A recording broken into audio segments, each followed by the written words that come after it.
What's up, Spartans? This is JAG, aka Leonidas, and on today's video, I'm going to be showing you an amazing Arena 5 Skeleton and Wall Breaker deck. Now, whether you're new to the channel or you've come to this video from my other decks, I'm going to show you how to use this deck to win consistently. A couple things before we start. One, this deck may or may not work for you. I pushed with this deck from 1300 trophies to just about Arena 6, and I went undefeated. And just to show you a little bit of proof on that, you can see them all here, scroll through, and the defeats are where I reset my trophies to 1300. Now, you're going to want all your card levels around the level 5 to 6 range or higher, and your king tower around the level 5 plus to stand a chance. I was facing average king towers around level 6 and 7, with mine being level 5, and with card levels of my opponents being around 6 to 8 range. My cards in King Tower were weaker, you're going to notice that, and I did have to show that the deck really works even when under-leveled. Now, number 3, you're going to notice my current arena shows that I'm Arena 5. I did this so I can make more videos at this arena level. Just didn't want to push up and then get locked out.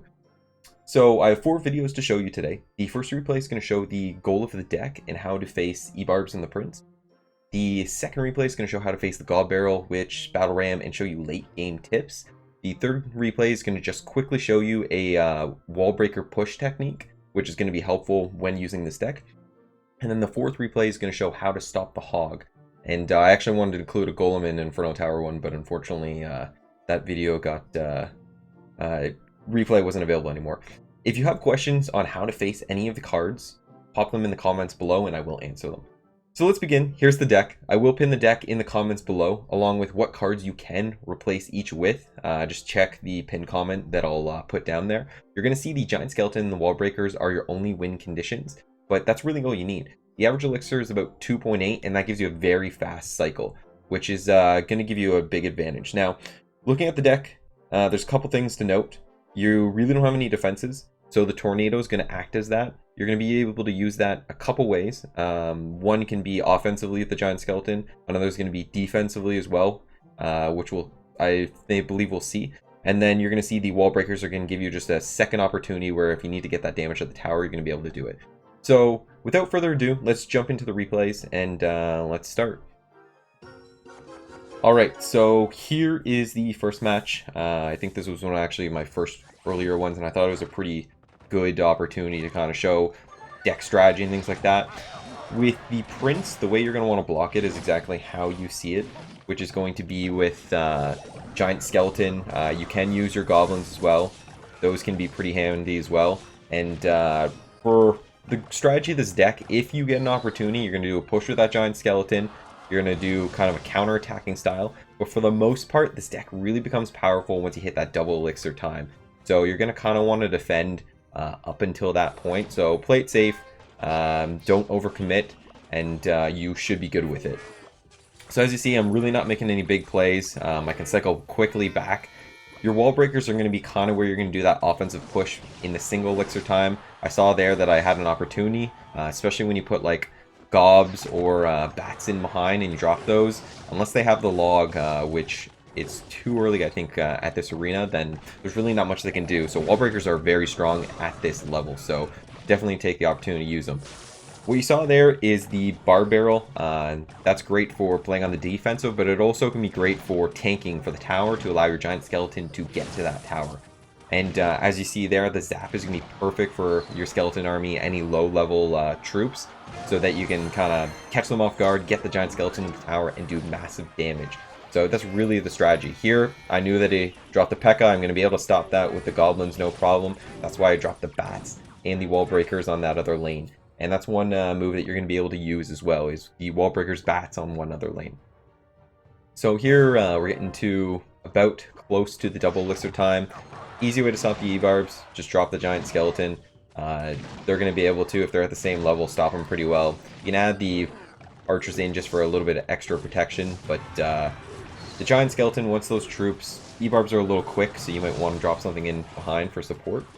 But most troops, like say the Witch or something like that, they're going to walk into the Giant Bomb and just blow up. So that's the main thing that you're going to want to do.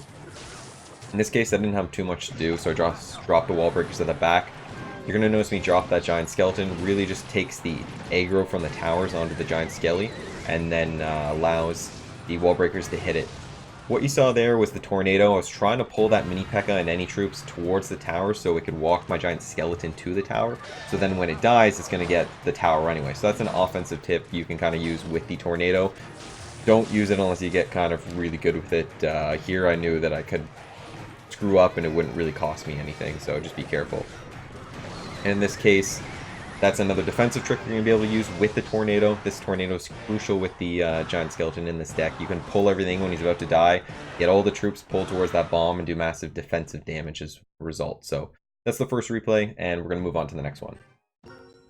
Alright, so here's the second replay. This one's actually, just wanted to start off by saying props out to Natalie. This was by far the toughest match I had, pushing pretty much up all the way to Arena 6.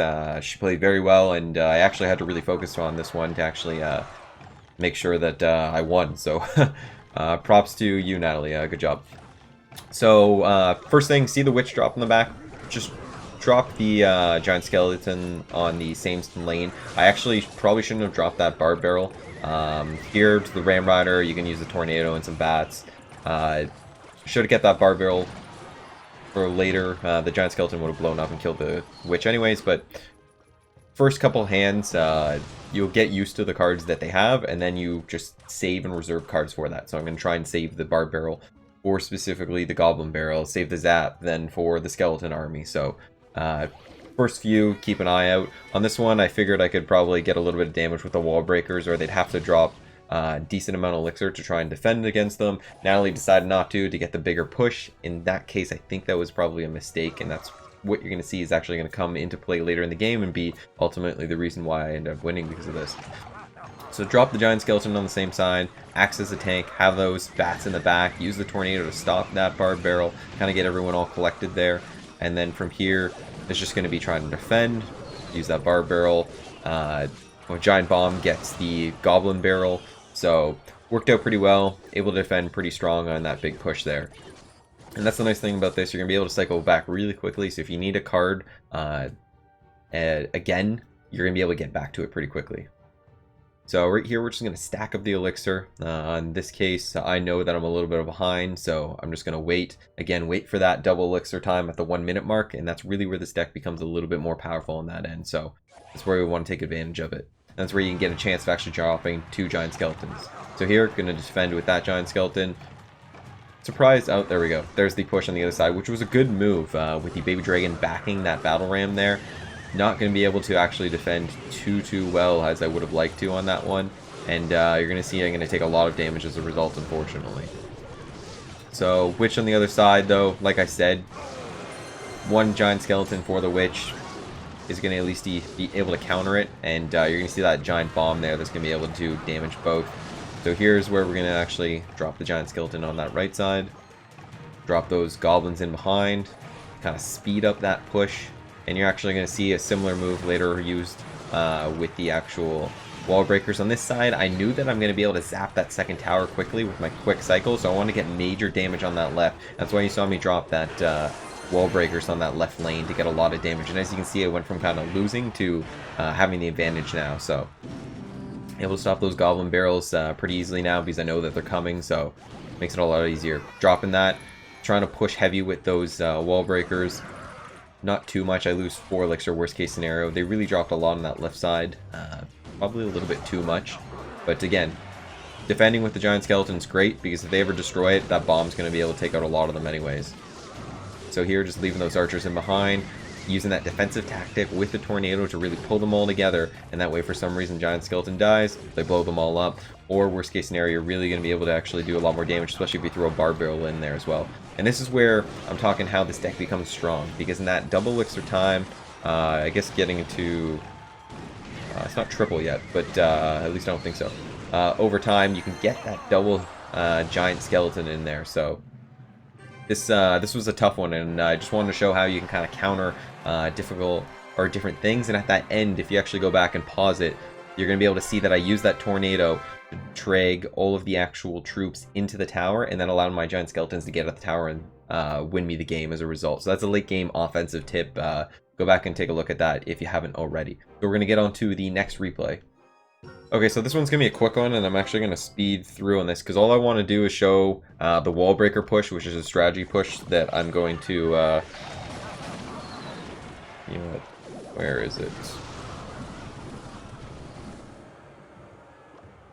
All I want to get to really is that strategy push where I have the wall breakers that are going to be showing you how to do it with the giant skeleton, so we're actually getting closer here, so I'm going to slow this down. Back to, yeah, speed 1, okay. So, this game wasn't too bad. You're going to see there's the P.E.K.K.A, the E-Barbs. Honestly, with the giant skeleton, it's not too much of an issue.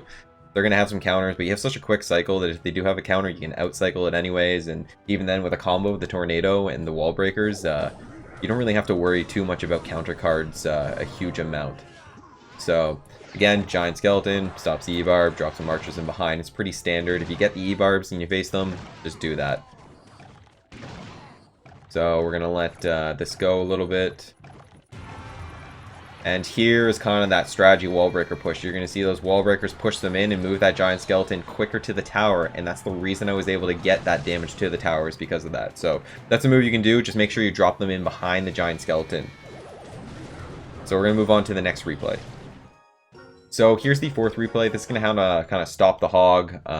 Shows you again how to stop the Goblin Barrel as well. I know a lot of people have been asking for extra replays, so I've been throwing a little bit more. Makes the video a little longer, but if you don't want to watch it all, you just skip it all.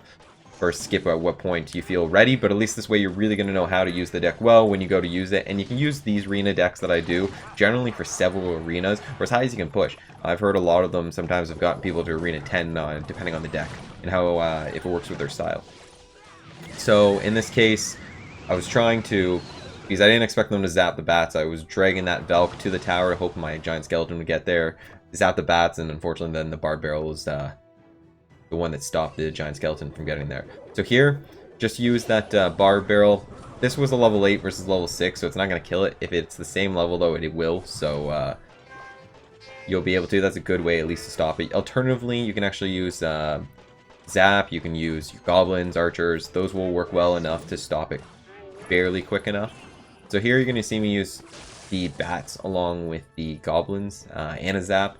I had to on that case because the Hog does quite a bit of damage on, especially at the, I think he's got a higher level than what I have as far as my tower and my cards go. So really got to actually try and stop it there. Later on you're going to see me save that Tornado for that Hog, and that is the best move you can do. You're going to actually kite with the giant skeleton.